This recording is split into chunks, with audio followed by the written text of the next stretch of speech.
Dwi'n un o'r cyd-arweinwyr yma hefo Al yn Capel so my name's Rachel. I'm one of the co-team leaders here at Lighthouse Church. So we're going to look at the Word of God. So do you want to get your Bibles out? Or if you do use your phones for your Bible app, do you want to get that out and turn with me to the Gospel of John? And we're in chapter 12, verse 20 to 26. So yr Efengyl Ioan, a da ni yn pennod 12, a pennill 20 i 26, da ni'n edrych ar bore yma. It'll be on the screen as well, but I don't know about you, I just love holding a Bible and just looking into the Word of God. So dyma ni, so na cychwyn yn Cymraeg, a wedyn mynd I Saesneg. So I'll start reading in Welsh and then do the second half of our scriptures in English. So, roedd rhai pobl o ddim yn Iddewon wedi mynd I addoli yn Jerusalem, adeg gwyl y Pasg.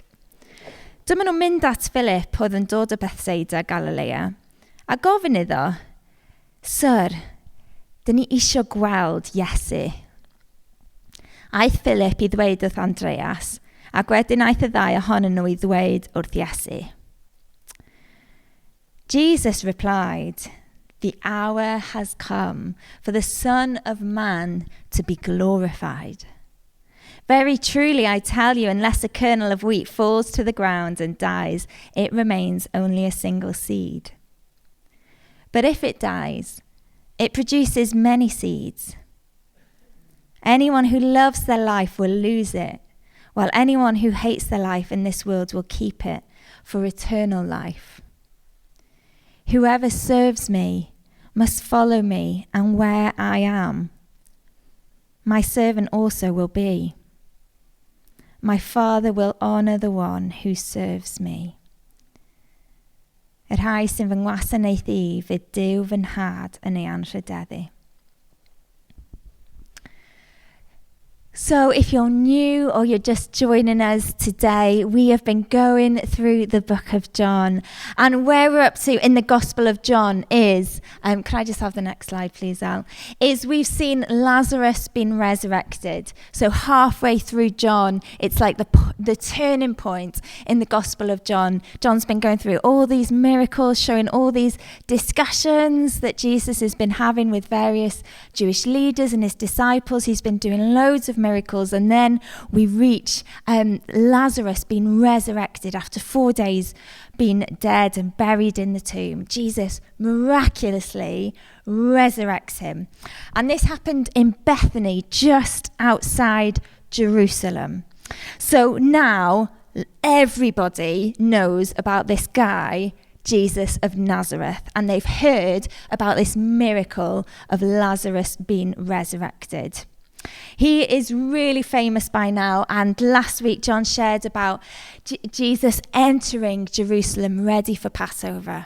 So if you think Jerusalem at Passover, everyone who was able would travel there to celebrate Passover. You know, if you think like Royal Welsh in the summer, all of Cymru's like farming Cefn Gwlad community gather, don't they, in Royal Welsh. We're very excited. We'll be there on the Wednesday and buzzing. And so this is, you know, this sense of everyone in Israel draws together to Jerusalem to celebrate. And they're all hoping and expectant that this Jesus is the Messiah.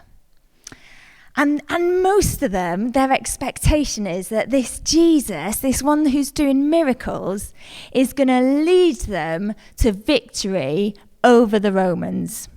So Israel at that time were under Roman rule. So they were allowed to keep worshipping their gods, but they were very much under Roman oppression. And the Jews wanted to be free. And they were hoping that Jesus was going to come and overthrow the Roman Empire and bring them freedom, make them powerful again as a nation. So they're all ready to catch a glimpse of this Jesus as he enters Jerusalem. And then at the beginning of these passages that we're just reading, the first time that we explicitly hear about the Gentile Greeks Up until now, it's mostly been all about discussions, miracles within the Jewish community and the Samaritans. We know we've seen him have the conversation with the Samaritan woman at the well. This is the first time we catch a little glimpse of maybe Jesus is here for more than just the Jews.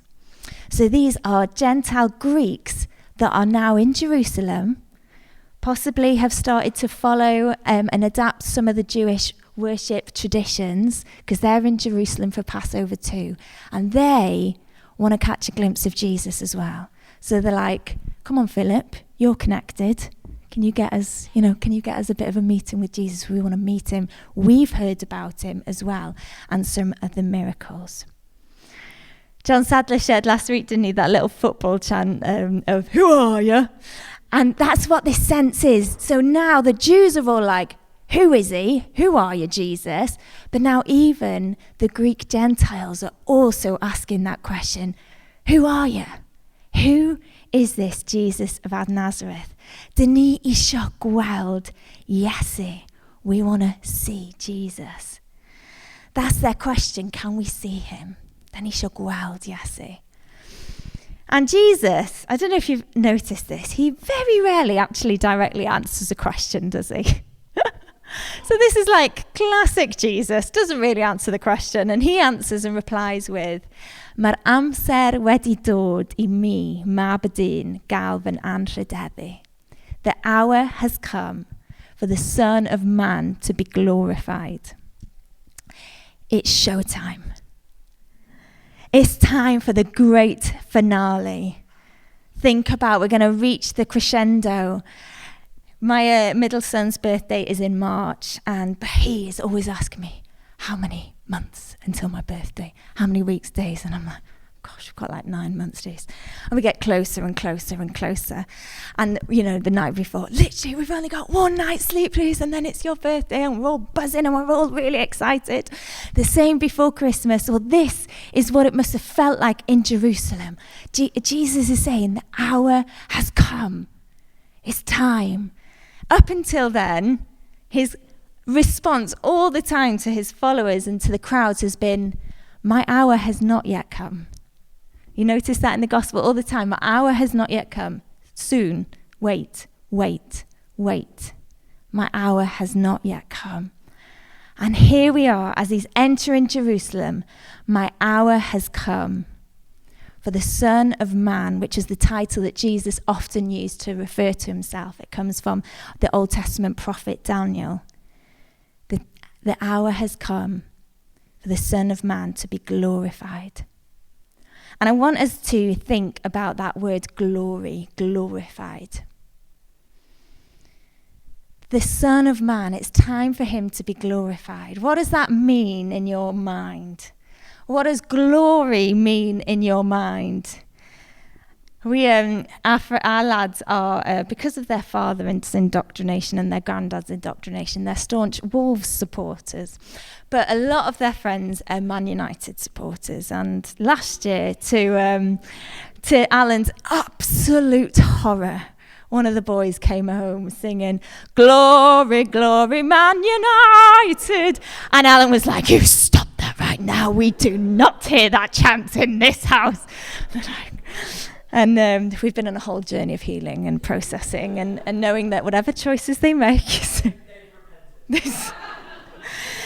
And when we hear the words glory and to be glorified, that's probably often what we kind of conjure up in our mind, isn't it? It's glory, it's power, it's fame, it's success, it's, being the top, being the best.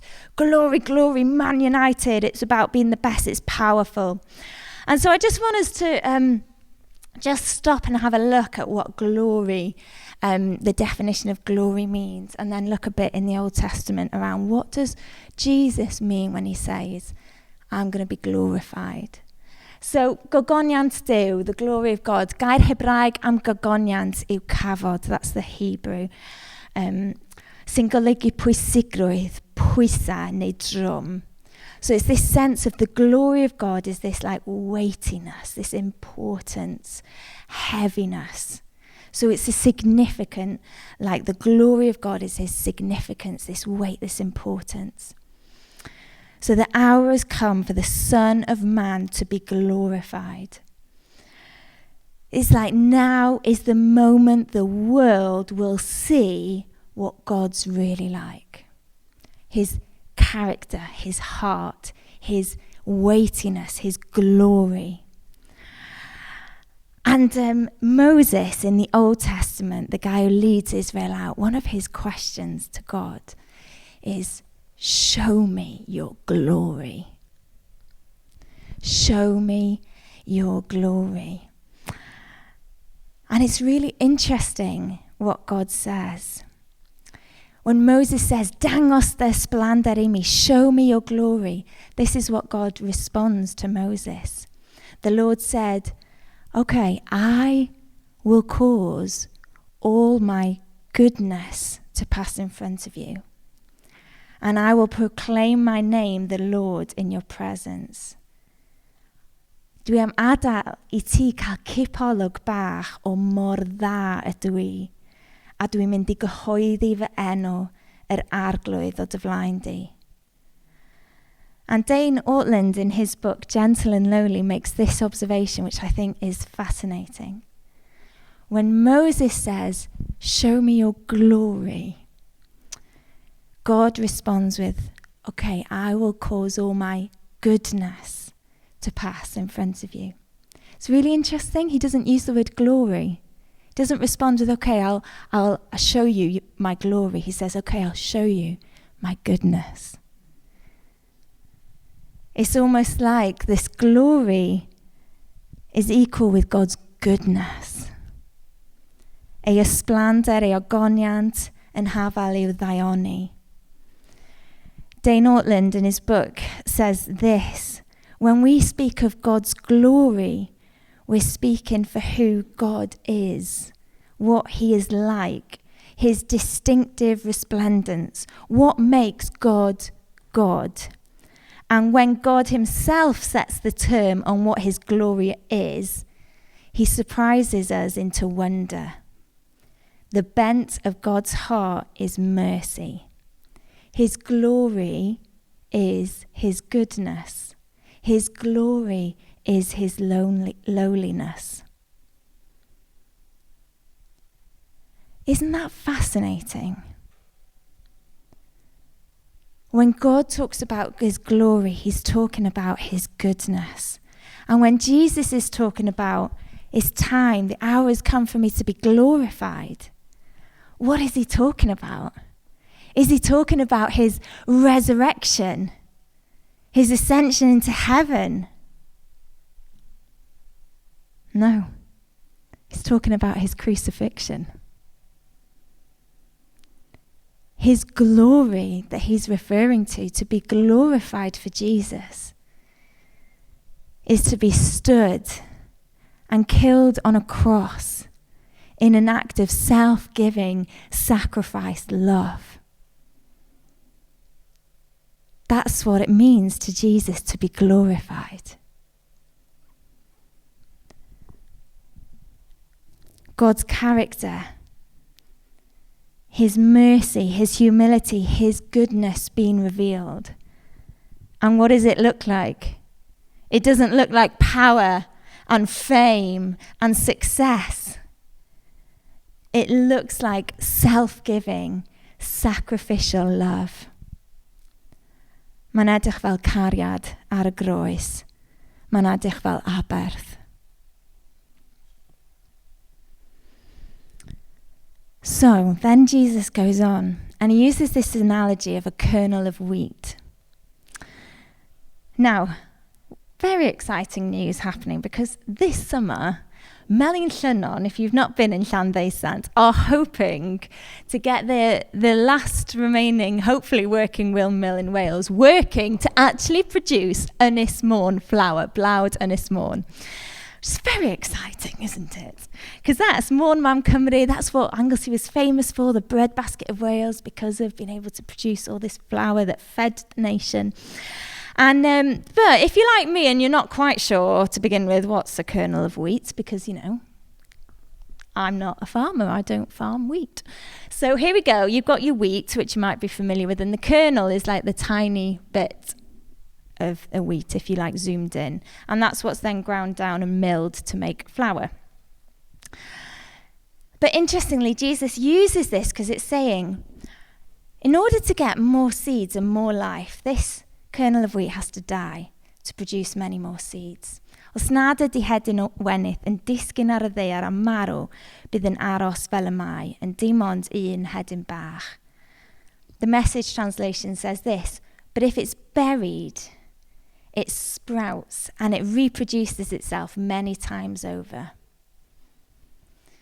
Jesus being glorified, it didn't look like forcing people, taking over, ruling with fear.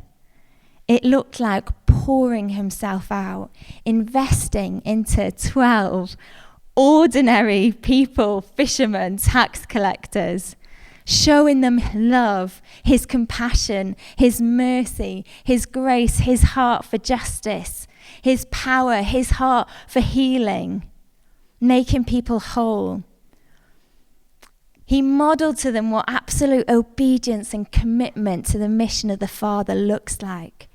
He intentionally invested and discipled in this small group of people, knowing that they would then go on to reproduce.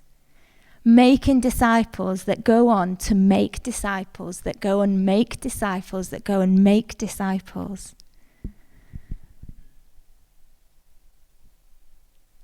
Jesus says in Matthew 28, the Great Commission, all authority in heaven and on earth has been given to me. Therefore go and make disciples of all nations, baptizing them in the name of the Father, the Son and the Holy Spirit. Felly ewch I wneud pobl o bob gwlad yn ddisgyblion I mi.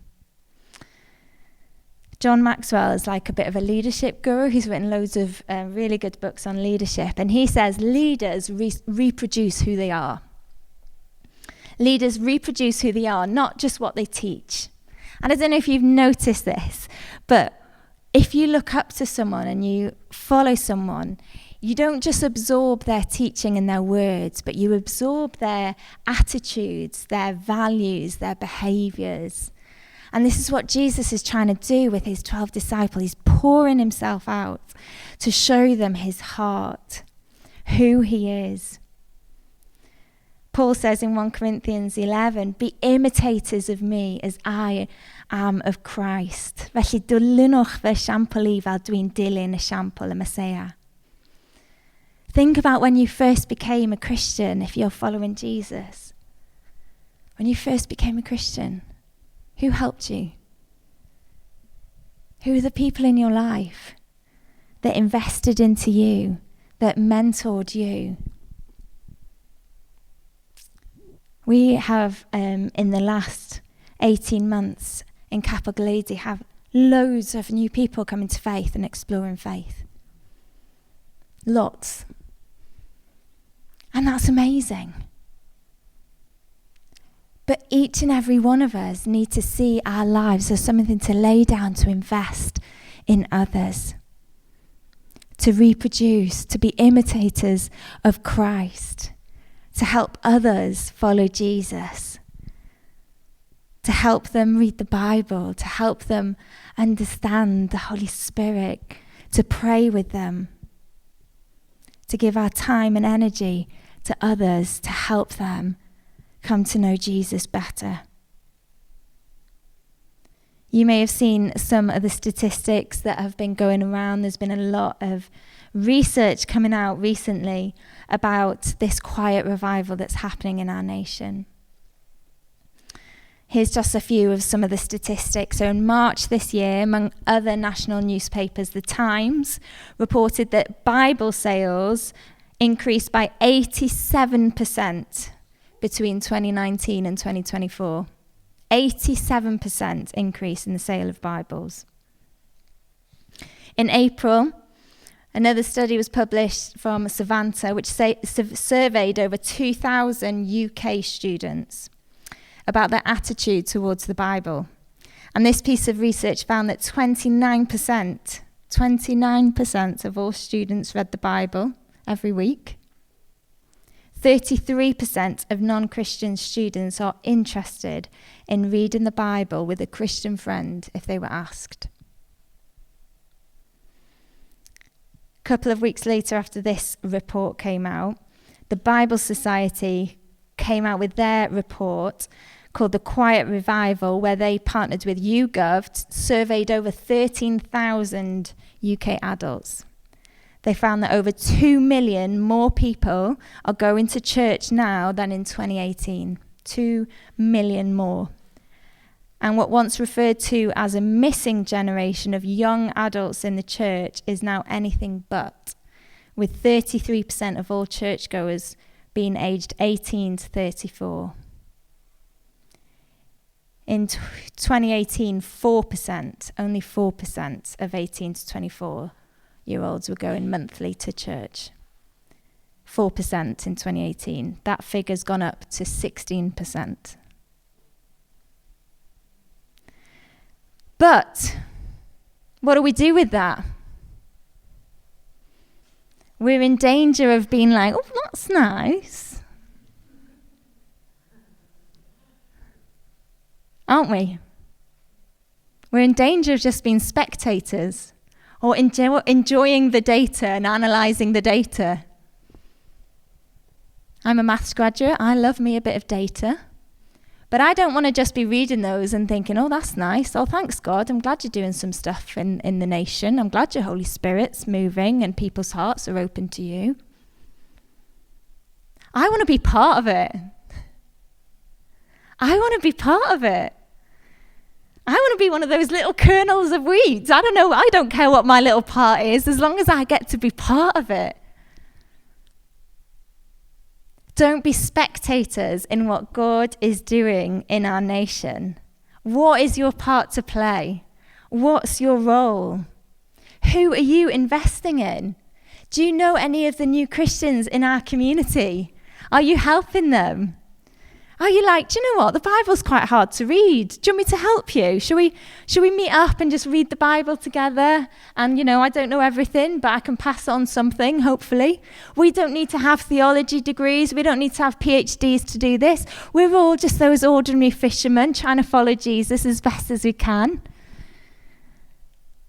We want to reproduce who we are and hoping that people can help become more like Jesus, pouring out that self-giving sacrifice. It's Father's Day today. And really interestingly, the data from the Quiet Revival shows that the most dramatic church growth is among young adults, particularly young men. Particularly young men. And yet we know our society desperately needs good role models and mentors, particularly the boys, particularly the young men. How many of them are growing up in homes without a father? In primary schools, mostly women, aren't they? There are some men, not a lot. Our men, our fathers, our young men, this Gen Z that are hungry for Jesus, they're hungry for the Bible. Guys, we've got to step up. We can't expect just a few people to do all the work. With the Bible in our hand and in the Holy Spirit in our hearts, we can play our part. Say, why don't we, let's go for coffee. Let's read the Bible together, or let's pray together. You can ask me questions, what it's like to follow Jesus, what you do in this situation. I don't have all the answers, but I'm here to help, to pour out. When we make our lives about serving others. Jesus goes on to say, doesn't he, whoever serves me must follow me, and where I am, my servant also will be. It's an invitation. It's an invitation to say, walk in my way of love. In humility, that self-giving love. Jesus' whole model of leadership was about servanthood, Because in the next chapter in John, in chapter 13, we see him washing his disciples' feet, about serving others, investing in others. He's saying, if you want to see me, that was the Greek Gentiles' questions. We want to see Jesus. Jesus' response is, if you want to see me, you've got to follow me. You've got to walk with me. You've got to see what I do. Don't just watch a few TikTok videos or listen to a few podcasts about me, but come, follow me, serve me, share my glory. You'll have questions. You'll have doubt. You won't always understand. There'll be suffering. But come and walk in my way of love, humility, and self-giving. If you're new to faith, keep following. You're not going to have all the answers. You're going to have days where you're like, I've got doubt here. I don't understand this Jesus thing. I've just read something really difficult in the Bible. I don't have a clue what that means. It's going to be days where it's hard. Keep following. Keep just taking the next step close to Jesus. Keep serving. Keep trying to learn the ways of Christ, the glory of God, that self-giving sacrifice for others.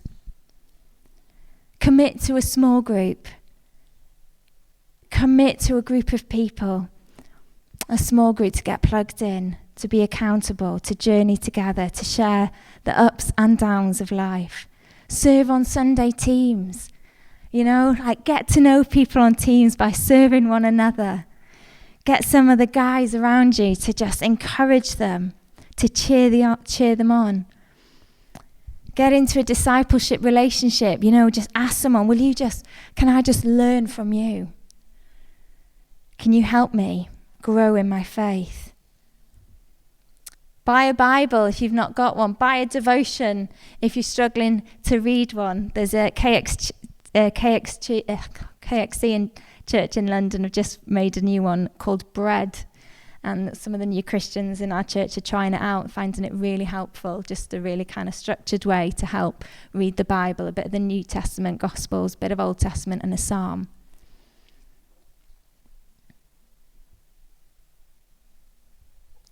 Jesus' glory, that self-giving sacrifice on the cross. Not the fame, not the power and domination over people, but the giving of our lives to pour into others. So I'm going to pray, and I'd love us to finish in worship. So have we got anything? Can we do? Arglwydd. Which guys, do you want to stand? Let's stand. I feel like we've been sat down a lot today.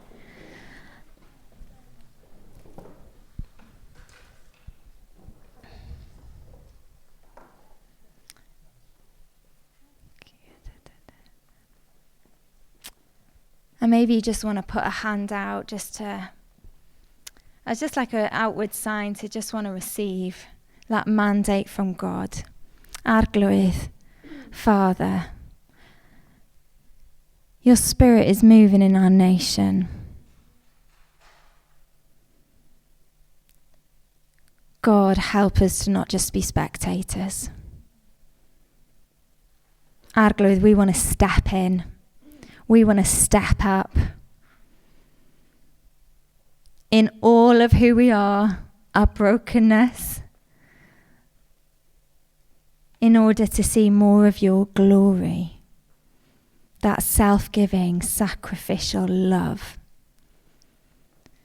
Ysbryd Glân, ei di llenwi ni eto hefo dy gariad di. Holy Spirit, would you fill us afresh right now with a fresh wave of your love? That merciful, gracious love that sent you to your glory, Jesus, that sent you to the cross to die for us because you love us, because you want to be with us.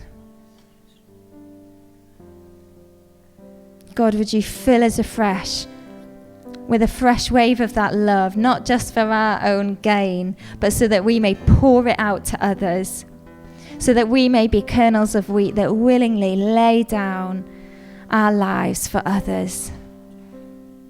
That we go against our cultural moment of individualism and selfishness and self-centeredness.